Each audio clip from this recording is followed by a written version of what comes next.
وصحبه أجمعين. Bagus salli wa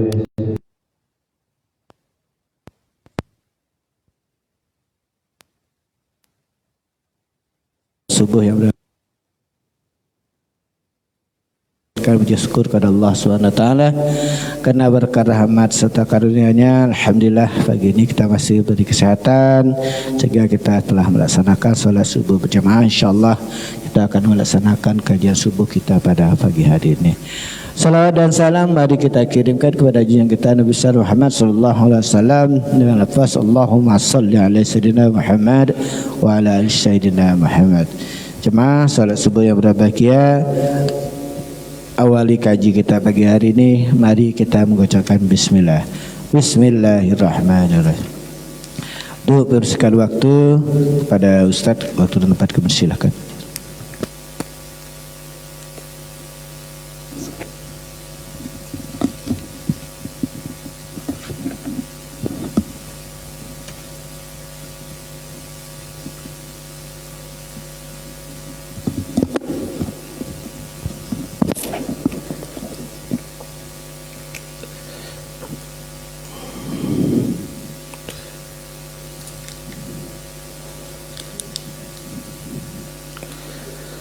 Bismillahirrahmanirrahim.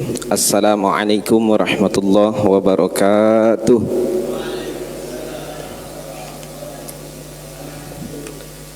Innal hamdalillah nahmaduhu wa nasta'inuhu wa nastaghfiruh wa na'udzu billahi min syururi anfusina wa min sayyiati a'malina.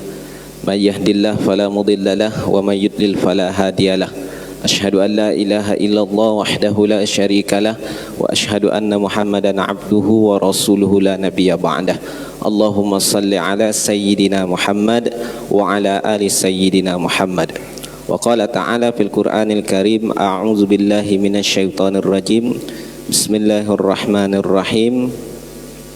Inna iddatasy syuhur 'indallahi 12 syahran fi kitabillah yauma khalaqas samawati wal ard minha arba'atun hurum. Dzalika ad-dinul qayyim fala tadlimu fihinna anfusakum. Sadaqallah wa sadaqa rasuluhun nabiyul habibul karim wa nahnu ala dzalika minasyahidin wasyakirin walhamdulillahi rabbil alamin. Yang kami hormati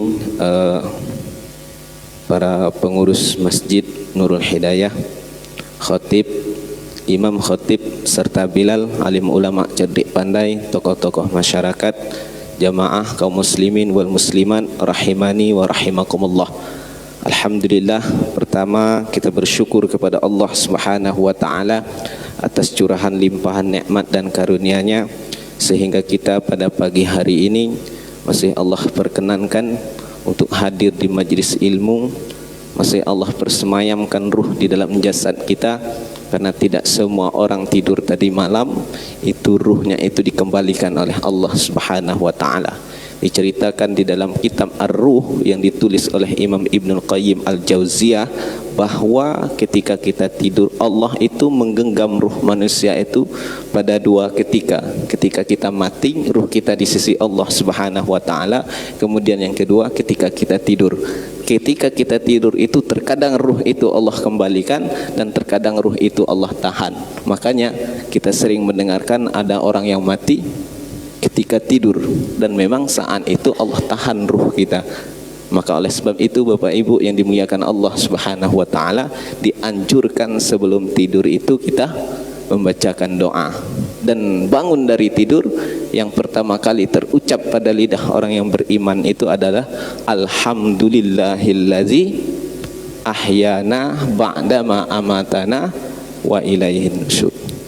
Karena bersyukur kepada Allah, ruh itu masih Allah persemayamkan di dalam jasad kita.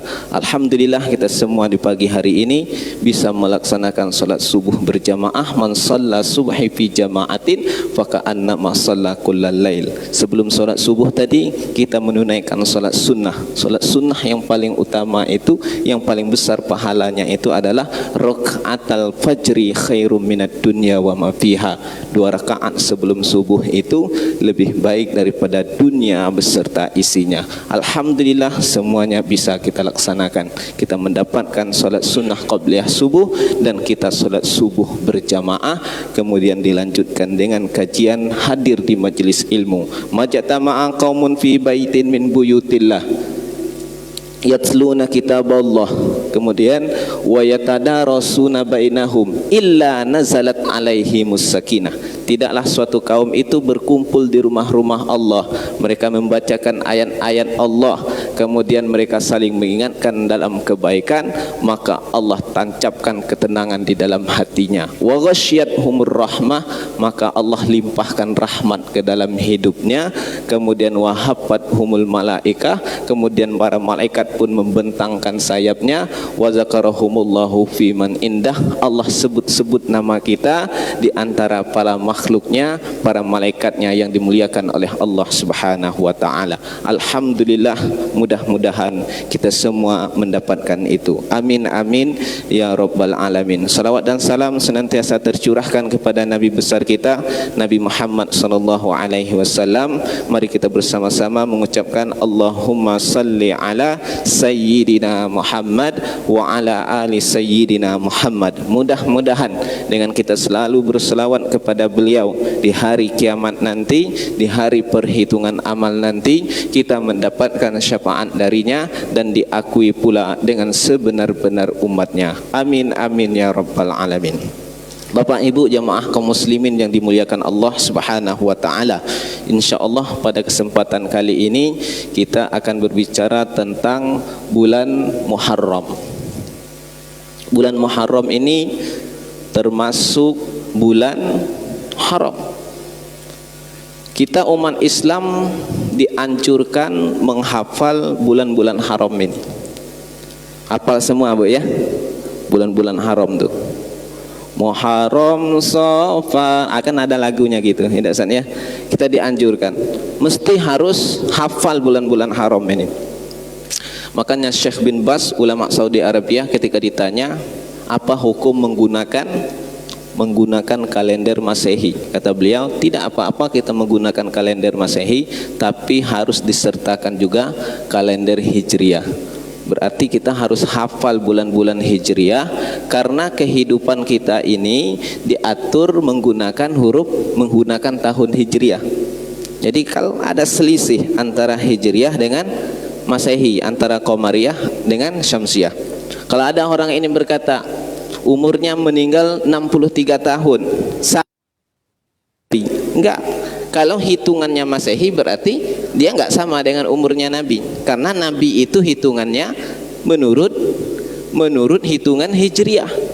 Kalau kita hari ini meninggal orang umur 63 tahun, husnul khatimah, sama umurnya dengan Nabi. Kita lihat dulu hitungannya pakai apa. Kalau hitungannya pakai Masehi ada selisih kan? Setiap 100 tahun ada selisih berapa? Itu ada selisih antara Hijriah dengan Qamariyah. Kita harus tahu, kita puasa Arafah itu hitungannya menurut Hijriah. Kita puasa Asyura nanti itu hitungannya menurut Hijriah.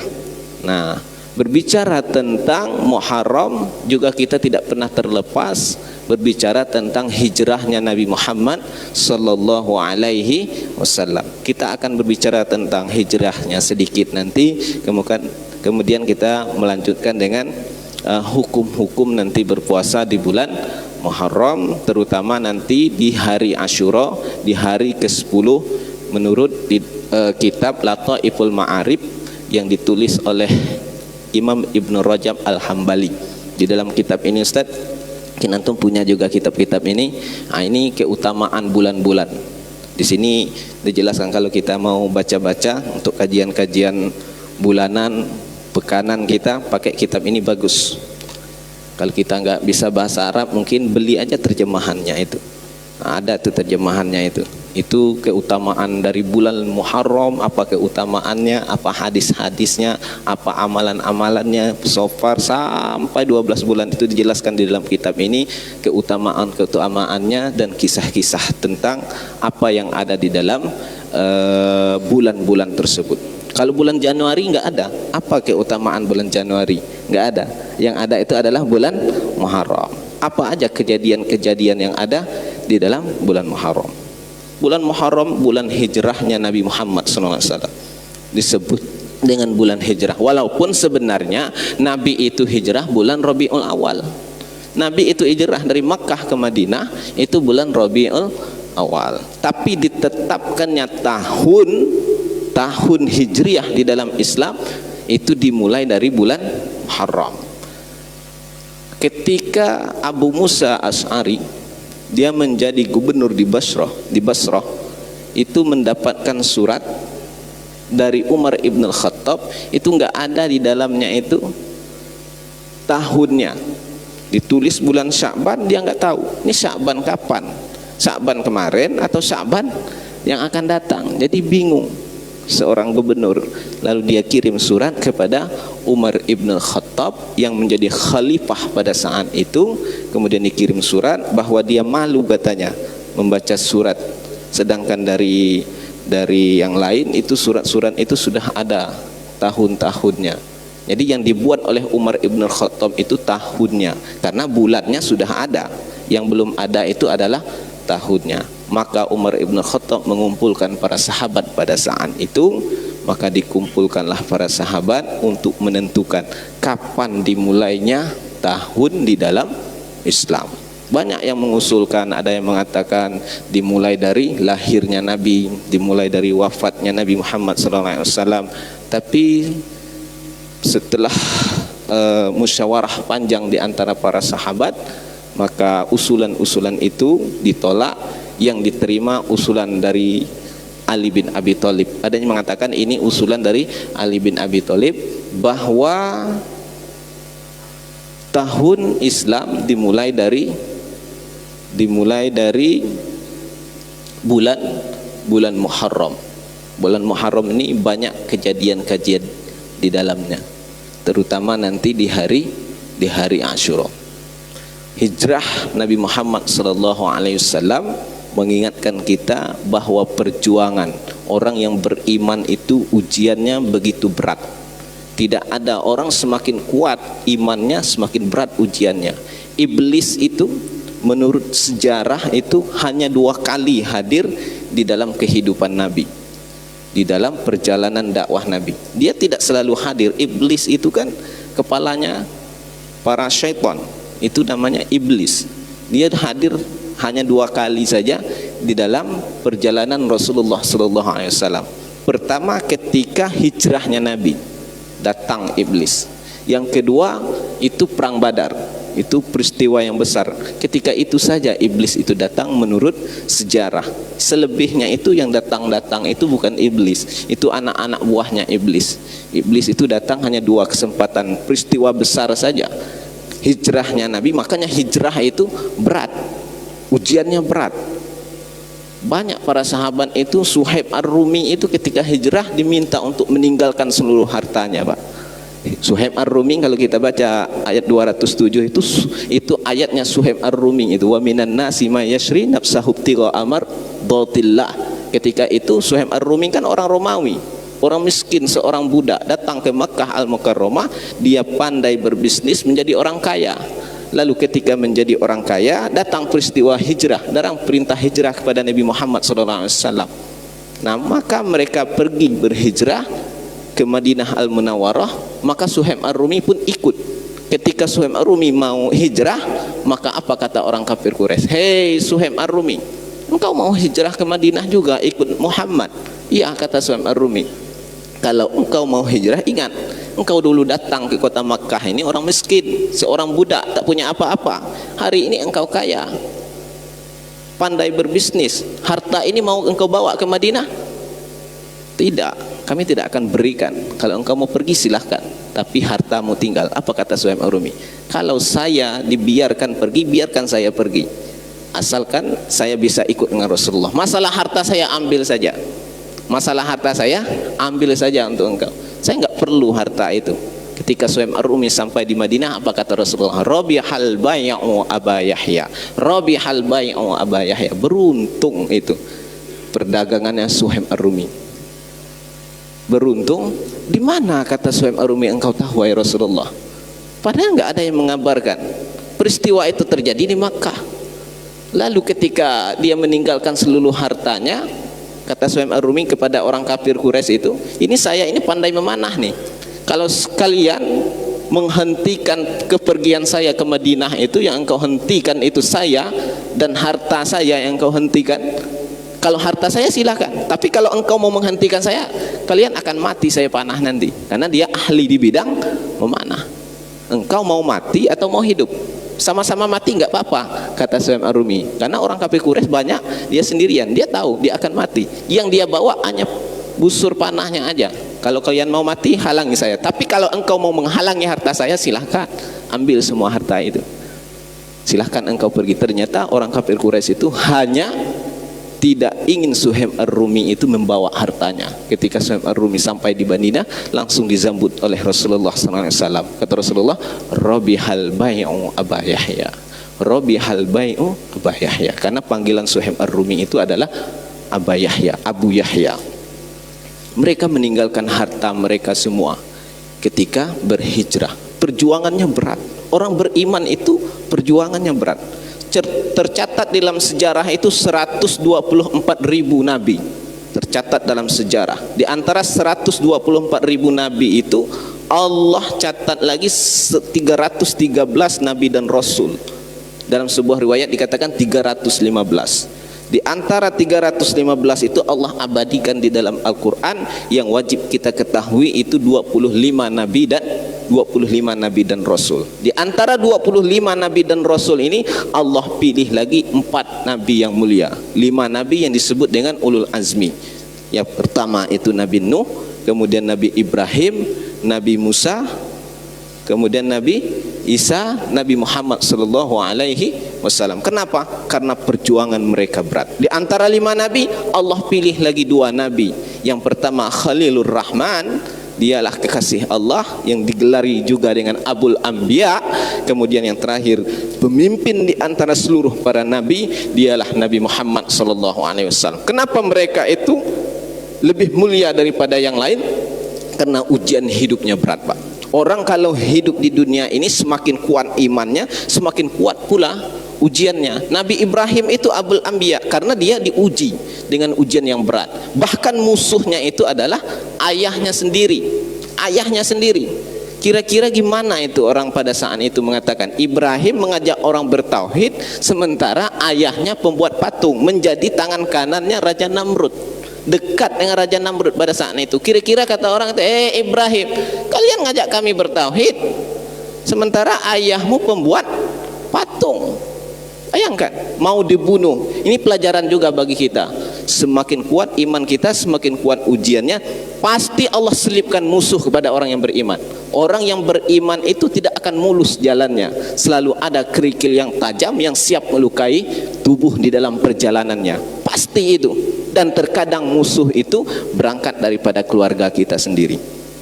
Itu terkadang. Kalau hari ini kita ini melihat ini pendakwah, ini orang tuanya nggak ikut, itu sudah ada di zaman Nabi itu, keluarganya itu. Makanya ada istilah di antara para ulama itu, orang yang paling jauh daripada ulama itu adalah yang pertama tetangga dan keluarganya. Jadi kalau ada Ustaz Agus misalkan pendakwah kemana-mana itu kan, kalau seandainya ada kerabat dekatnya yang tidak ikut, yang penting dia ikhtiar. Itu sudah ada di zaman Nabi. Itu sudah ada pada diri Nabi Ibrahim alaihissalam. Bahkan Nabi Ibrahim itu pengen dibunuh. La illam tantahi, kata Allah di dalam Al-Quran, kalau engkau tidak berhenti, la arjumannaka, akan aku rajam engkau wahai Ibrahim. Bayangkan, Nabi Ibrahim diuji, tapi Nabi Ibrahim lulus dari semua ujian. Dari mulai dia di ujian seorang ayah, mau dibakar dalam api, tidak punya anak, lalu meninggalkan anak di sebuah lembah, kemudian menyembelih anak, hingga pada akhirnya dia lulus semua daripada ujian itu, maka dia mendapat gelar Khalilur Rahman. Banyak ujian Nabi Ibrahim alaihissalam. Nabi Nuh, kalau kita melihat ini, Nabi Nuh ini gagal di dalam berdakwah. Kalau melihat kacamata manusia, 150 tahun umurnya, 950 tahun itu ada yang mengatakan itu umur dakwahnya. Bayangkan yang ikut dengan Nabi Nuh itu cuma berapa orang? Cuman 80-an orang saja. Itu pun orang tua-tua. Yang anak dan istrinya. Oh, Nabi Nuh ini gagal di dalam dakwahnya. Kenapa? Karena masa dia mengajak berpuluh-puluh tahun, pengikutnya tidak ada, musuhnya anak dan istrinya.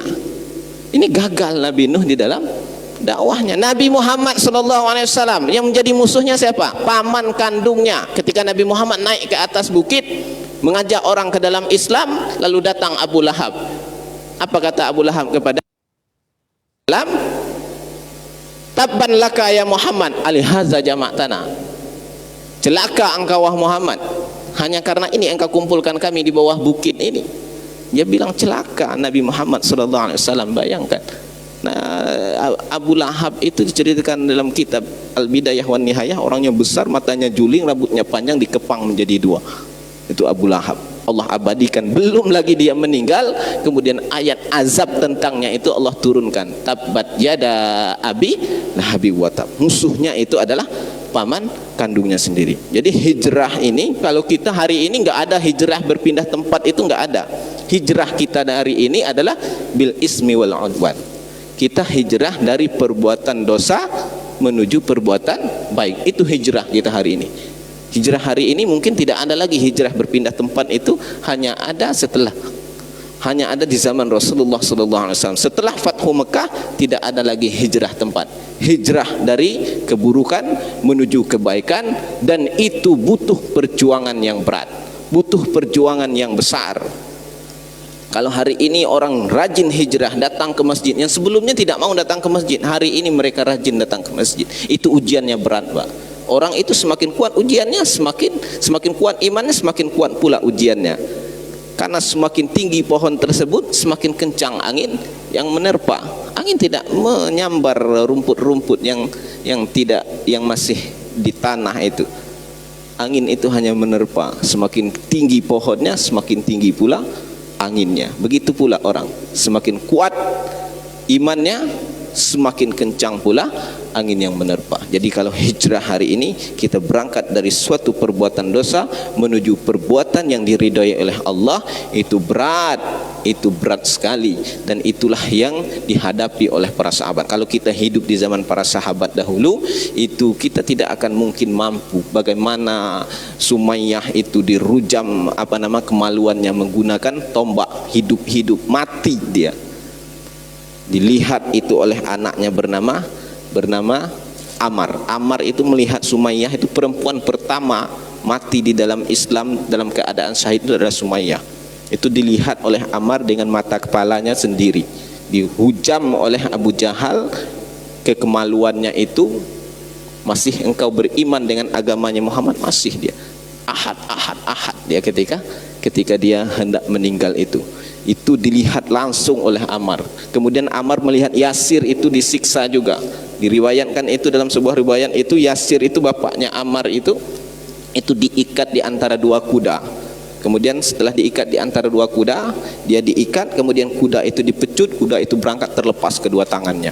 Itu dilihat oleh Ammar di depan mata kepalanya sendiri. Melihat ibunya disiksa dengan penyiksaan yang sangat luar biasa, dihujam kemaluannya, kemudian dalam keadaan hamil pada saat itu, kemudian ayahnya sendiri dia lihat dengan mata kepalanya, diikat di antara dua kuda, kuda itu dilepas, kemudian terlepas kedua tangannya, dilihat, sehingga pada saat itu Ammar terucap dengan ucapan yang tidak seharusnya dia ucapkan di dalam agama kita. Hingga Rasul datang pada saat itu, kenapa Ammar tidak mau menghadap kepada Rasulullah SAW? Ditanya oleh Rasul, wahai Ammar, ada apa dengan engkau? Aku malu wahai Rasulullah, ketika aku melihat ayah dan ibuku disiksa, aku mengucapkan sebuah perkataan yang tidak pantas. Hingga turunlah ayat Al-Quran, illa man ukriha wa qalbuhu mutmainnu bil iman. Tidak apa-apa dia mengucapkan kata-kata yang seperti itu, yang pentingnya hatinya masih beriman kepada Allah Subhanahu wa ta'ala. Begitu perjuangan para sahabat, begitu perjuangannya Bilal bin Rabah yang sangat luar biasa.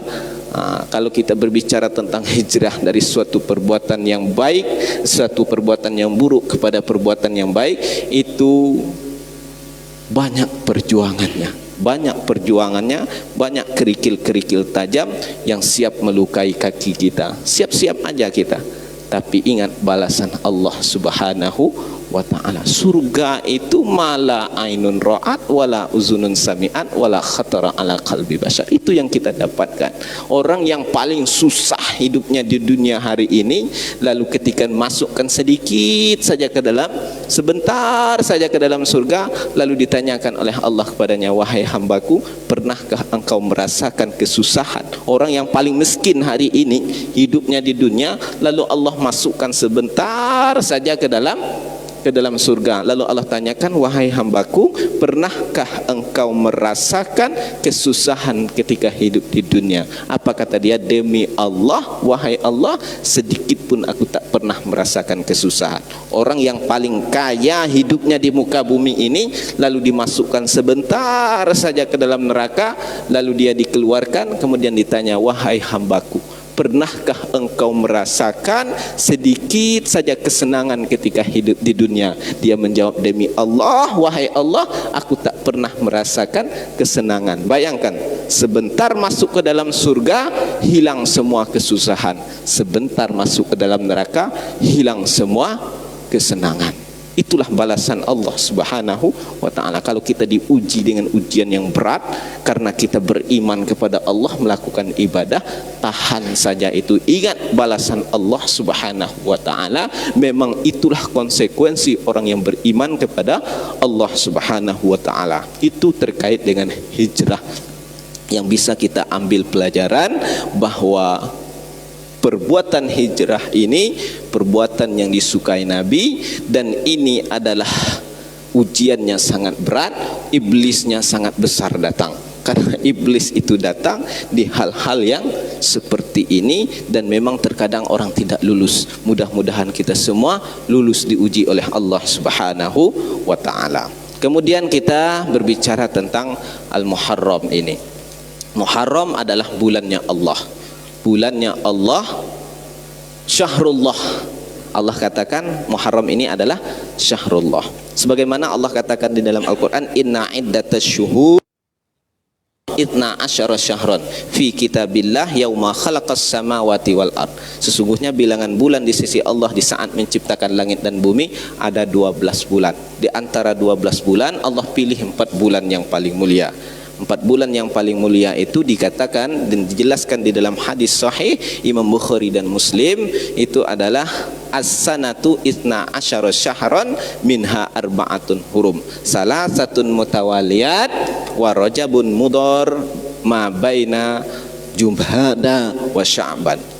Dijelaskan di dalam hadis Nabi, riwayat Imam Bukhari yang diriwayatkan oleh Bukhari dan Muslim di dalam kitab sahihnya, ada di dalam sahih Bukhari dan ada pula di dalam sahih Muslim.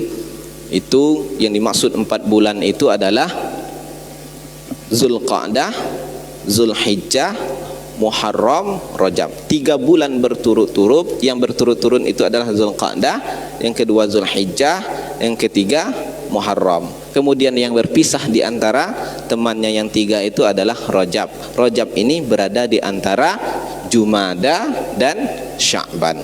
Nah, kita berbicara tentang Muharram. Ada yang mengatakan Muharram ini adalah bulan yang paling mulia di antara Muharram yang lain. Karena Muharram, bulan haram ini ada 4. Ya, di antara 4 itu yang paling mulia bulan Muharram ini. Karena Muharram ini nisbatnya kemana? Nisbatnya kepada Allah Subhanahu wa ta'ala. Dikatakan di dalam hadis, dalam kitab Lataiful Ma'arif, riwayat Imam Bukhari Muslim, kharraja Muslimun min hadisin Abi Hurairah. Ya, ini majlisul awal di dalam penjelasan ini, fi fadli syahrillah Muharram wa ashrihil awal, tentang keutamaan bulan haram dan 10 hari pertama di bulan Muharram ini. Ini ada juga 10 hari pertamanya. Diriwayatkan dari Muslim hadis dari Abu Hurairah radhiyallahu anhu anin Nabi sallallahu alaihi wasallam, afdhalus siyam ba'da syahri Ramadan syahrullahil ladzi tad'unahul Muharram. Ya, seutama-utamanya puasa seutama-tamanya puasa setelah bulan Ramadan itu adalah di bulannya Allah yang Allah sebutkan, yaitu bulan Muharram. Wa dal faridah qiyamul lail. Dan seafdal-afdalnya salat setelah salat wajib itu adalah qiyamul lail. Jadi ini hadisnya jelas. Hadisnya sudah jelas bahwa puasa yang paling utama setelah bulan Ramadan itu adalah puasa di bulan Muharram. Ini udah jelas. Ini udah jelas hadisnya. Wa hadzal hadis sharih. Hadis ini sudah jelas. Nah, jadi di bulan Muharram ini banyak-banyaklah kita berpuasa. Banyak-banyaklah kita qiyamul lail. Banyak-banyak berpuasa nanti, Pak. Banyak-banyak berpuasa. Dan puasa sunnah yang paling utama itu adalah puasa di bulan Muharram. Wa hadza hadisun sharih fi anna afdhala ma tatawwi'a bihi minasyam ba'da Ramadan shaumu syahrillahil muharram. Dan hadis ini jelas mengatakan tentang keutamaan puasa sunnah setelah puasa Ramadan itu adalah puasa di bulan Allah, bulan Muharram. Wa qad yahtamilu ayyurada annahu afdalu syahri tatawwi'a bi siyamihi kamilan ba'da Ramadan. Nah, kemungkinan hadis ini adalah puasa sunnah secara penuh. Jadi kalau puasa sunnah kita kalau mau puasa sunnah itu full di dalam satu bulan itu puasanya di bulan Muharram. Kalau kita mau puasa full, ini kata para ulama menjelaskan hadis ini. Karena apa? Karena puasa itu tidak di bulan Muharram aja. Ada seperti puasa Arafah. Ya kan, puasa Arafah kemarin kan pahalanya besar, menghapuskan satu dosa 1 tahun yang telah lalu, 1 tahun yang akan datang. Ini berbicara tentang kalau kita mau puasa full dalam 1 bulan, maka puasa yang paling utama itu adalah puasa di bulan Muharram ini. Tapi kalau puasa 10 hari, puasa 2 hari, puasa 3 hari, itu ada di bulan-bulan yang lain banyak. Tapi kalau secara full penuh 1 bulan, maka hendaknya kita itu berpuasa di bulan Muharram kalau mau puasanya full 1 bulan.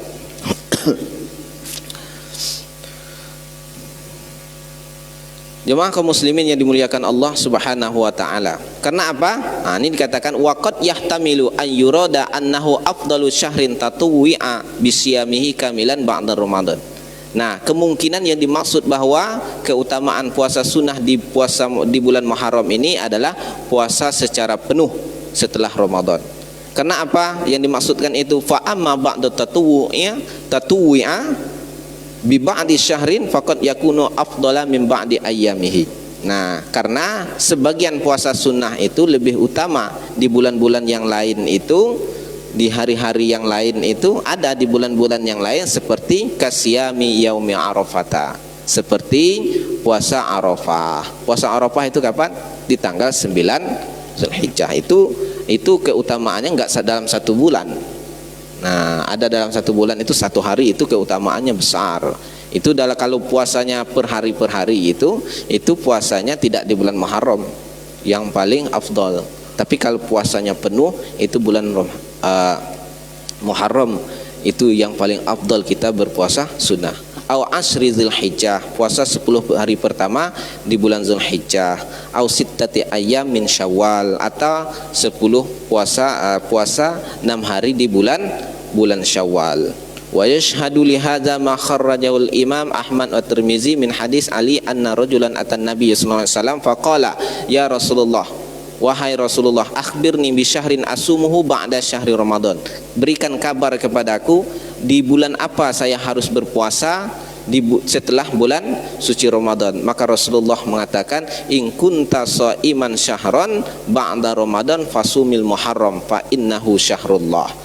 Kalau kamu mau puasa penuh setelah bulan suci Ramadan itu, kata Rasulullah, maka berpuasalah di bulan Muharram. Karena apa? Karena bulan Muharram ini adalah bulannya Allah Subhanahu wa taala, wa fihi yaumun taballahu fihi ala qaumin wa yatubu ala akhirin.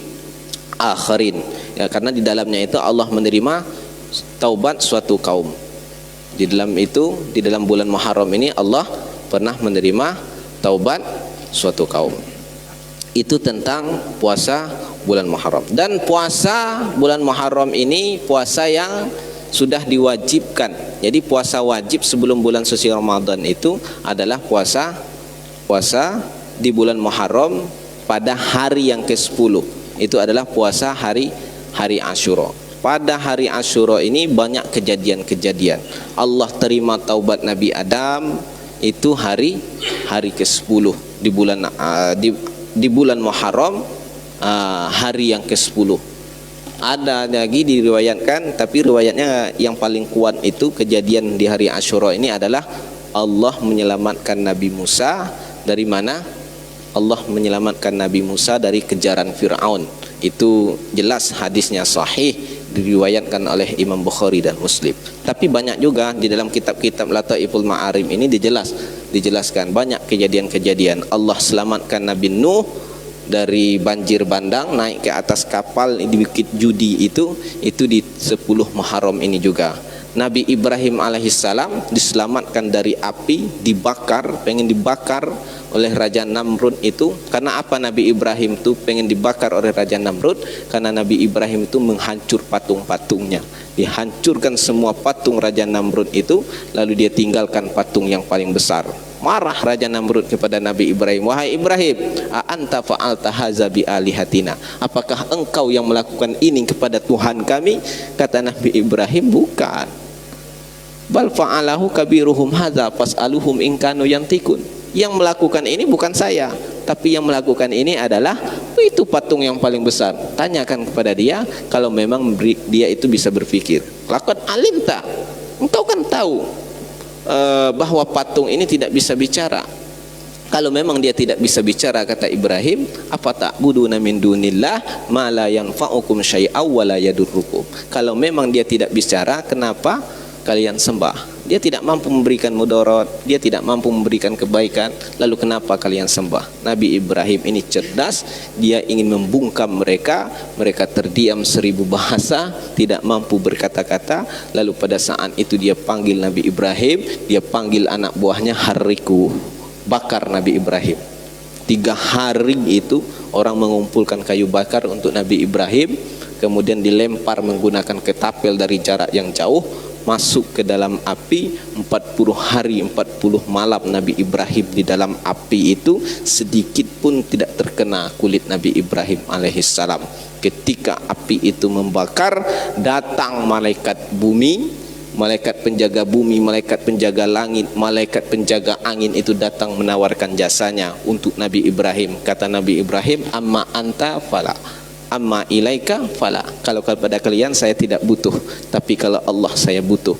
Ketika dia mengatakan dia butuh kepada Allah, Allah berkata kepada api, ya naru kuni bardan wassalaman ala Ibrahim. Wahai api, jadikanlah engkau dingin, dan dinginnya itu memberikan keselamatan pada Nabi Ibrahim alaihissalam.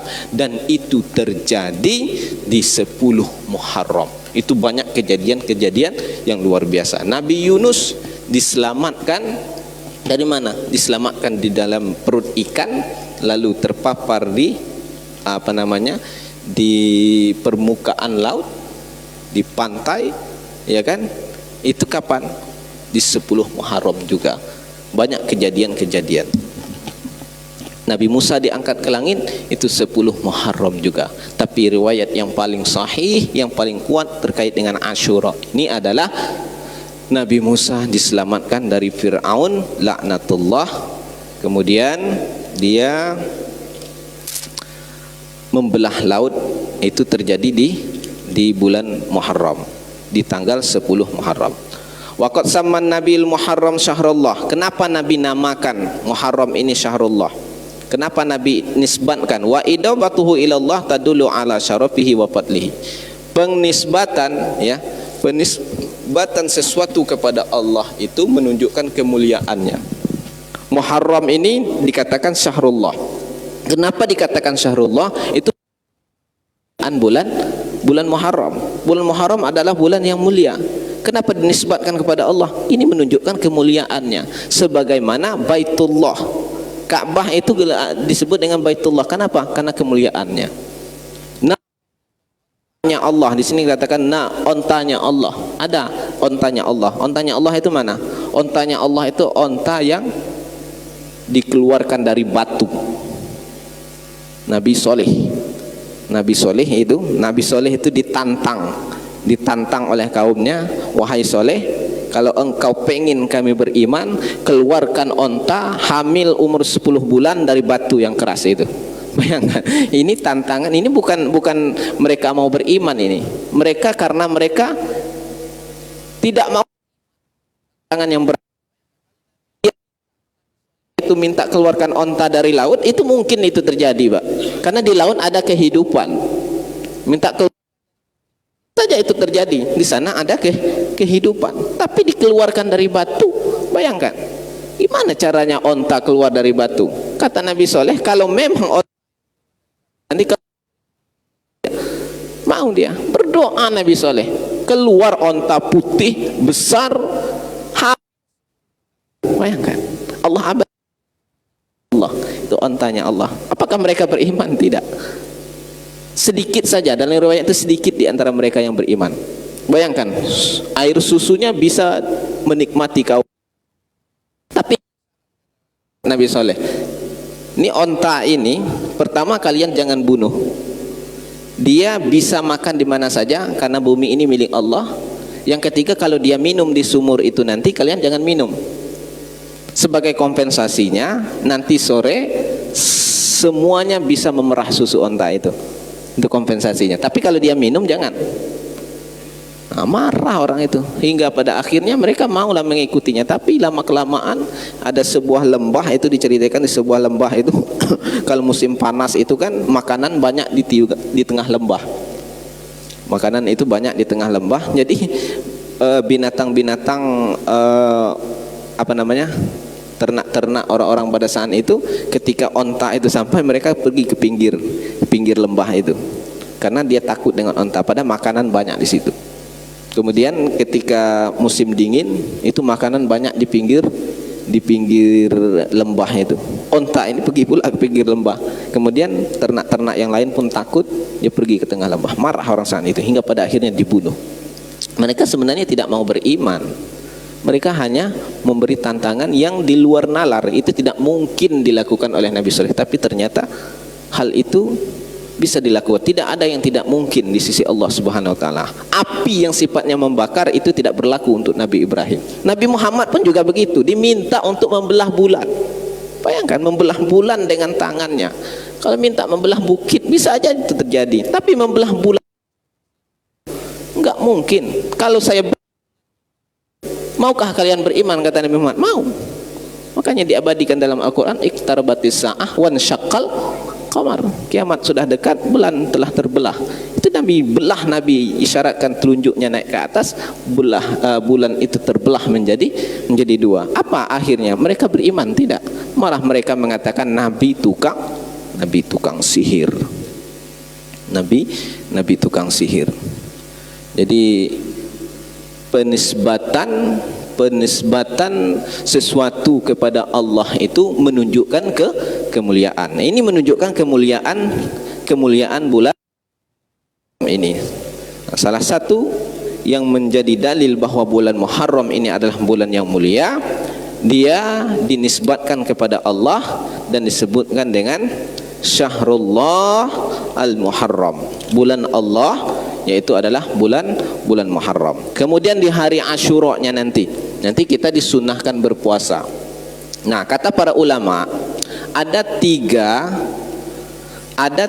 10 yang mulia yang di umat terdahulu.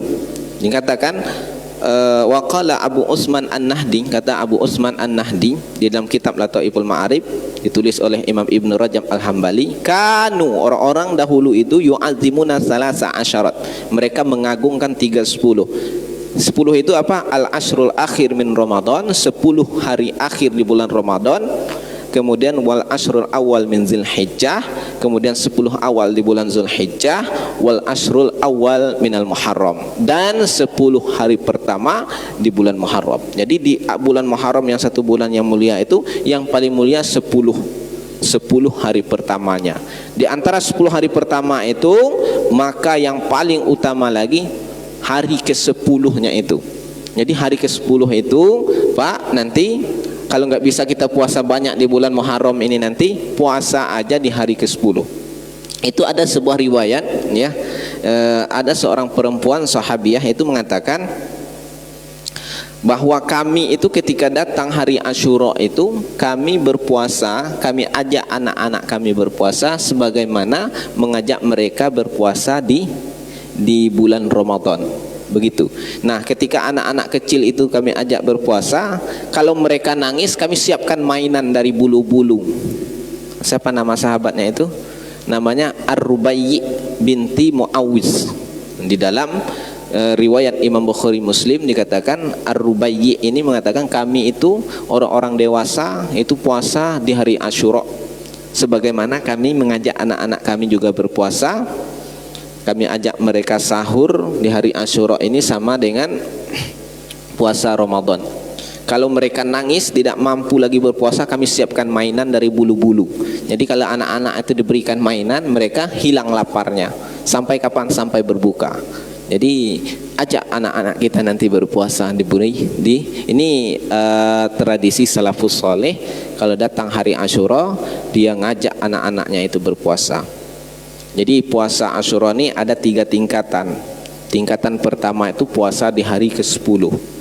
Tingkatan kedua yang paling utama itu puasa di tanggal 10 dan di tanggal 9. Puasa di tanggal 10 dan di tanggal 9. Ini riwayat, banyak riwayat yang menjelaskan yang paling utama itu di hari ini, tanggal 10 dan tanggal 9. Ada juga yang mengatakan puasa 9, 10 dan 11. Tapi riwayat yang 11 ini lemah. Tapi diamalkan oleh para salafus soleh, setidaknya dia termasuk puasa 3 hari di dalam 1 bulan. Kan dalam 1 bulan kita disunahkan puasa 3 hari. Tidak ditentukan tanggal berapa aja. Tapi yang paling utama kalau puasa 3 hari itu adalah Ayyamul Bait. Ayyamul Bait ini adalah 13, 14, 15. Tapi tidak mesti harus 13, 14, 15. Boleh di bulan-bulan, di tanggal-tanggal yang lain. Seperti hari Asyura ini, ya memang hadisnya lemah, tetapi setidaknya dia masuk ke dalam keutamaan hadis umum. Bahwa hadis umum itu mengatakan Rasulullah mengatakan kepada Abu Dzar Al-Ghifari hendaknya berpuasa 3 hari di dalam 1 bulan. Nah, kalau kita berpuasa di tanggal 9, di tanggal 10, di tanggal 11, itu masuk ke dalam hadis yang umum yang menjelaskan memang hadis secara khusus terhadap Asyura itu lemah, tetapi setidaknya dia masuk ke dalam hadis yang umum bahwa Rasulullah pernah berkata kepada Abu Dzar Al-Ghifari hendaknya berpuasa 3 hari di bulan Muharram. Bukan di bulan Muharram, berpuasa 3 hari di setiap bulan. Tidak ditentukan tanggal-tanggal berapa. Hanya saja yang paling utama itu 13, 14, 15 yang disebut dengan Ayyamul Bait. Rasulullah sallallahu alaihi wasallam dalam al-Madinata fawajadal yahuda suyyaman yauma Asyura faqala lahum Rasulullah ma hadzal yaum allazi tasumunahu. Ketika Rasulullah sampai di Madinah, dia melihat orang-orang Yahudi berpuasa. Orang-orang Yahudi berpuasa, Rasulullah berkata kepada mereka, apa yang kalian lakukan hari ini? Kenapa kalian berpuasa di hari ini? Maka orang Yahudi mengatakan, hadza yaumun azim anjallahu fihi Musa wa qaumah. Ini hari yang agung, Allah menyelamatkan Musa daripada kaumnya, wa aghraqa Fir'aun wa qaumah, dan Allah menenggelamkan Fir'aun dan kaumnya. Fasamahu Musa syukron, kami puasa karena Musa itu karena ucapan terima kasih atas penyelamatan Nabi Musa. Fahnahnu nasumu, maka oleh sebab itulah kami berpuasa. Rasulullah pun berkata kepada mereka, nahnu ahaqqu wa aula bi Musa minkum. Kalau begitu kami tentu lebih berhak terhadap Musa daripada kalian. Maka Nabi Muhammad pun berpuasa. Kata Nabi Muhammad, kalau saya lain bakitu, kalau seandainya saya hidup di bulan depan, lain bakitu, kalau saya hidup di tahun depan, maka saya akan berpuasa di hari ke-9. Jadi hari ke-9 itu kalau mau berpuasa juga bagus, setidaknya kita mewujudkan cita-cita Nabi. Karena Nabi tidak berpuasa karena tidak sempat, di tahun akan datangnya itu Nabi Muhammad wafat. Maka kalau kita berpuasa, kata para ulama, kita sudah mewujudkan cita-cita Nabi Muhammad sallallahu alaihi wasallam. Jadi banyak-banyak berpuasa di bulan Muharram, terutama di hari Asyura nanti. Jangan pernah kita tidak berpuasa. Ajak anak-anak kita berpuasa, ajak anak kita berpuasa, karena puasa siyamu yaumi Asyura ahtasibu 'alallah ayyukaffiras sanah allati qablah. Puasa di hari Asyura itu menghapuskan dosa kita itu 1 tahun yang telah berlalu. Kenapa? Kenapa puasa Arafah itu menghapuskan 1 tahun yang telah lalu, 1 tahun yang akan datang? Padahal 1 hari saja sama. Kenapa puasa Asyura ini hanya 1 tahun sebelumnya saja? Maka tidak dijelaskan di dalam hadis, hanya saja para ulama mencoba menggali apa hikmahnya. Ternyata puasa di hari Arafah itu kan terjadinya di bulan Zulhijjah. Nah, di bulan Zulhijjah ini dia diapit oleh 2 bulan haram, Zulqa'dah sebelumnya, kemudian Muharram setelahnya. Maka hapuskan 1 tahun sebelumnya dan 1 tahun yang akan datang. Hanya di sebelumnya saja bulan haram, sedangkan setelahnya bulan Safar. Sedangkan bulan Rajab berada 2 bulan setelahnya.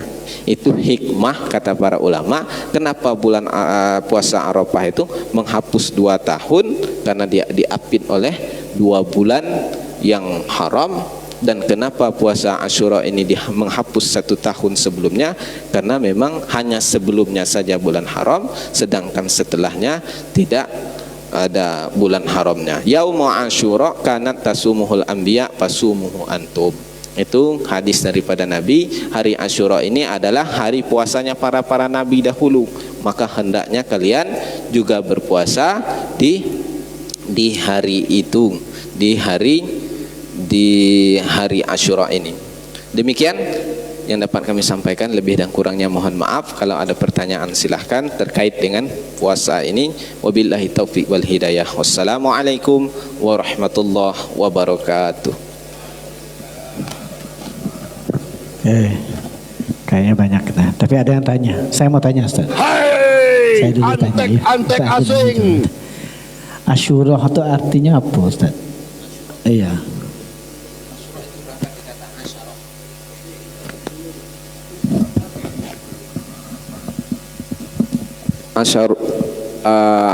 Asyura itu berangkat dari kata asyarah. Asyarahnya itu 10. Asyarah artinya 10. Hari Asyura, hari ke-10, biasanya ini dinisbatkan kepada bulan Muharram. Jadi asalnya itu asyarah. Asyarah itu Asyura, hari ke-10 di bulan Muharram. Setahu kami gitu, Pak. Ya. Dikirain ada arti lain gitu. Ustaz Agus mau nanya. Ya, silakan Pak Agus. Ya, silakan Pak Asin. Waalaikumsalam warahmatullahi wabarakatuh.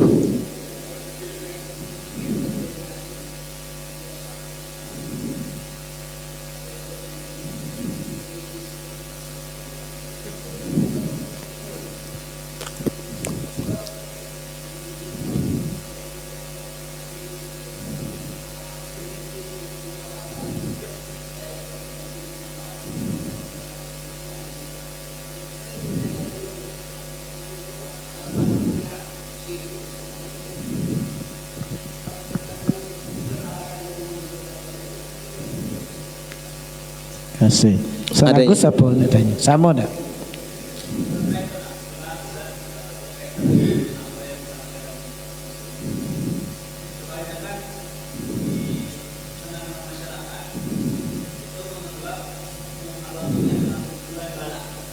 Ya.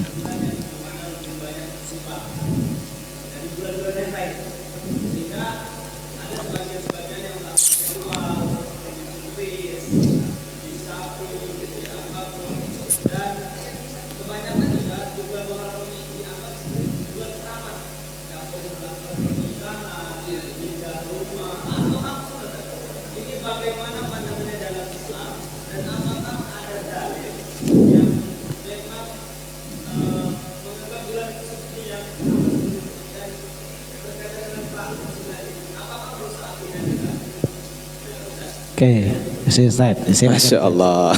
Biasa. Ya, Mungkin ya, karena itu di tengah kita banyak yang berpendapat gitu, Ustaz. yang antum bilang tadi Ustaz, mungkin bulan bala itu karena memang Husain, tidak Husain itu kan dipotong kepala di Karbala itu di bulan hari Asyura ini. Maka oleh sebab itu orang mengatakan ini hari bala apa segala macam gitu kan. Ini menunjukkan ada peristiwa yang besar aja terjadi bulan itu. Ini menunjukkan bahwa di bulan Muharramnya ada peristiwa yang besar terjadi. Nah, hanya saja diartikan di tengah masyarakat bahwa hari Asyura ini ada hari bala apa segala macam, banyak ritual-ritual yang dilakukan, meyakini itu enggak itu bisa syirik pada akhirnya nanti. Itu bisa tidak ada, setahu saya tidak ada hadis-hadis yang mengatakan harus ini, harus itu, enggak. Memang memperbanyakkan amal soleh, tapi ritual-ritual tertentu semacam harus mencuci keris apa segala macam itu tidak ada. Hanya saja mungkin pandangan kenapa orang-orang tua dahulu hari bala, karena memang mungkin dipotong yang kepala Husain itu di hari Karbala itu, di Karbala itu memang di hari Asyura ini terjadinya, dan kepalanya itu kan ada di Mesir. Di Mesir sekarang ada di Mesir itu di depan Masjid Al-Azhar itu ada Masjid Husain. Itu bukan kepalanya dibawa oleh orang. Nah, itu lama apa benar Husain dimakamkan di sana, itu khilaf itu. Tapi ada orang Mesir yang melihat dengan kepalanya bahwa Husain itu kepalanya dibawa ke Mesir, dan itu sekarang diabadikan, banyak orang ziarah di sana. Nah, dan hari Asyura inilah orang-orang tua dahulu mengatakan ini hari bala apa segala macam. Setahu kami kayak gitu. Tapi kalau ada ritual ibadah-ibadah tertentu itu sebaiknya tidak dilakukan. Ya, tapi kalau kita mau memuliakan ya enggak apa-apa. Memuliakan, tapi kalau meyakini ini adalah wajib, ini adalah ritual-ritual yang memang harus dilakukan di hari itu, setahu saya tidak ada hadis yang menjelaskan tentang itu. Setahu saya hari Asyura ini memang sahih, di hari Asyura itu riwayat yang paling sahih ya. Riwayat yang paling sahih, tidak ada khilaf di antara para ulama itu, Allah menyelamatkan Nabi Musa dari kejaran Fir'aun, dan ketika Nabi hijrah ke Madinah orang-orang berpuasa, memang kita dianjurkan puasa Asyura. Itu aja. Tapi yang lain itu wallah sebaiknya tidak dilakukan, karena menganggap hari ini malah apa segala macam, sebaiknya itu tidak. Dan terjadinya pembelahan, penyembelihan Husain itu pun riwayat yang paling sahih itu, riwayat yang paling fenomenal itu yang bisa kita pakai sebenarnya memang di Ibnu Ma'rif tentang kejadian Nabi Yunus, kejadian Nabi Adam. Tapi yang paling sahih itu adalah Nabi Musa diselamatkan dari Fir'aun, orang-orang berpuasa di hari itu. Itu aja. Tapi kalau ritual, Allah a'lam Ustaz.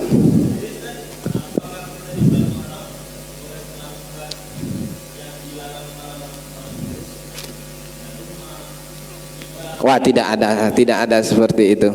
Tidak ada larangan yang seperti itu. Tidak ada larangan seperti pindah rumah. Dan masyarakat ini kan banyak perbuatan-perbuatan yang ternyata yang simpel tapi syirik yang kayak gitu kan. Contohnya ngambil rumah semacam tusuk sate gitu kan.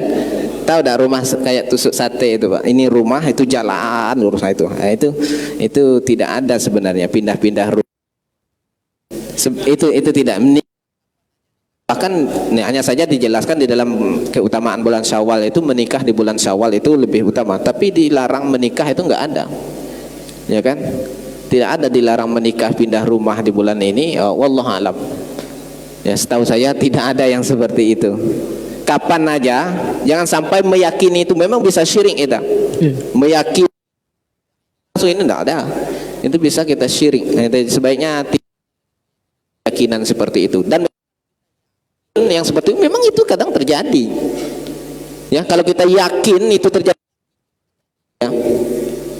Kayak orang beli itu hantu itu, kenapa dia tahu saya takut di situ, mereka akan ada di situ. Nah, seperti itu juga kalau kita itu yakin, kadang ya terjadi dia. Tapi bukan memang karena wal huda seperti itu sebaiknya tidak ada. Ya, kita yakin kepada Allah Subhanahu wa taala. Ya, Bu ya. Jadi lagi kalau hari Asyura tidak boleh pindah rumah enggak? Saya yakin sepenuhnya tidak ada itu. Ya.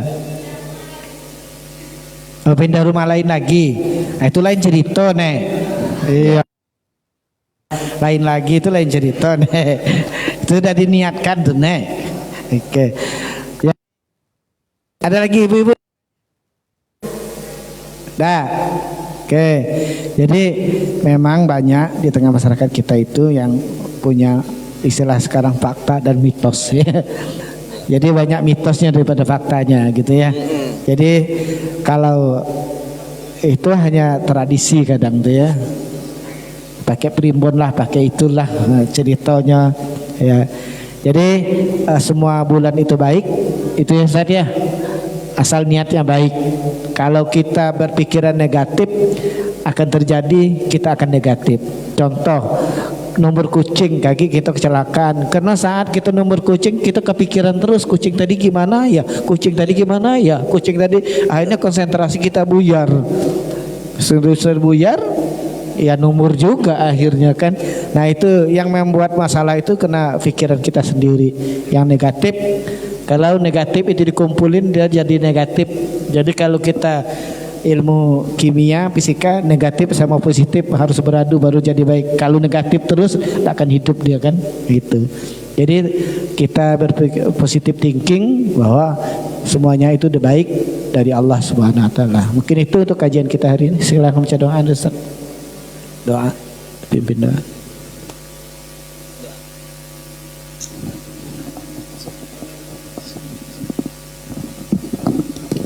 A'udzubillahi minasyaitonirrajim. Bismillahirrahmanirrahim. Alhamdulillahi rabbil alamin. Hamdan hamidin, hamdan na'imin, hamdan syakirin, hamdan yuwafi ni'amahu wa yukafi'u mazidah. Ya Rabbana wa lakal hamdu kama yanbaghi li jalali wajhikal karim wa azim sultanik.